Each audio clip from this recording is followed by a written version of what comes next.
একটা কটু কথায় বাঁকা কথায় মেয়েটার বিয়ে ভেঙেই গেল। হাসি খুশি একটা মেয়ের জীবনে অন্ধকার নেমে এলো। পাত্রপক্ষ থেকে ৮-৯ জন লোক আসার কথা। তাদের ভালো আপ্যায়ন মেহমানদারির জন্য মেয়ের বাপের খরচ প্রায় ১০,০০০ টাকা।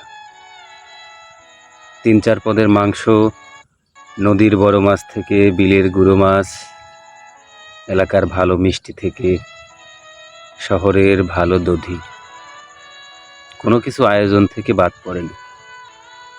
মেয়ের মা নিজ হাতে তৈরি করেছে কয়েক পদের পিঠা। তাও মেয়েটার বিয়ে ভেঙে গেল। মেহমান আসলেন, মজা করে খেলেন, তারপর মেয়ে দেখলেন, মেয়েকে দেখে নানা প্রশ্ন অঙ্ক বিশ্লেষণ করলেন। মেয়েটার হাতে ১,০০০ টাকার একটা করকরে নোট গুঁজে দিলেন। তাও মেয়েটার বিয়ে ভেঙে গেল। মেয়েটা দেখার পর তারা নিজেরা বিশ্লেষণ করলেন, ফিসফাস করলেন, একজন আরেকজনের কানে নানা কথা বললেন, হাসি ঠাট্টা রহস্য করলেন।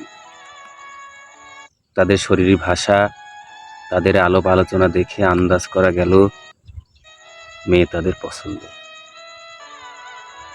গায়ের রং একটু কম হলেও মেহমানদারিতে তাদের খুব পছন্দ হয়েছে। তবুও মেয়েটার বিয়ে ভেঙে গেল। এবার যাবার পালা।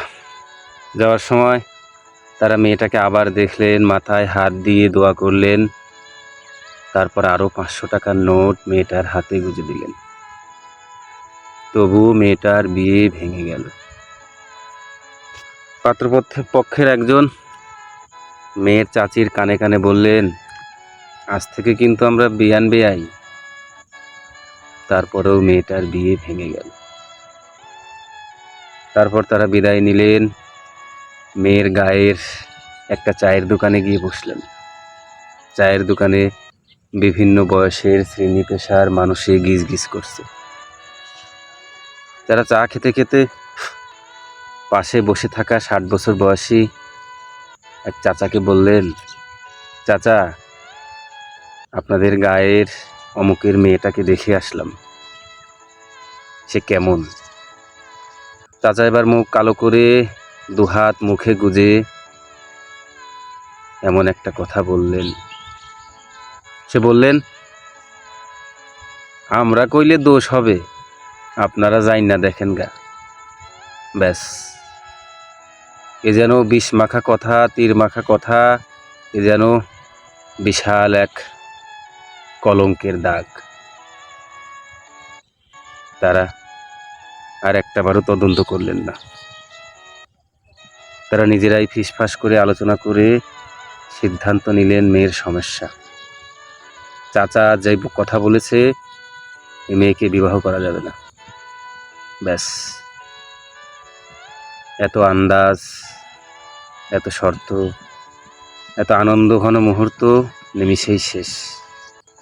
মেয়েটার বিয়ে ভেঙেই গেল।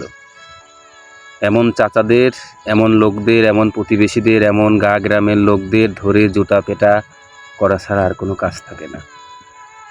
এদের ধ্বংস হোক, আল্লাহ এদের ধ্বংস করুন।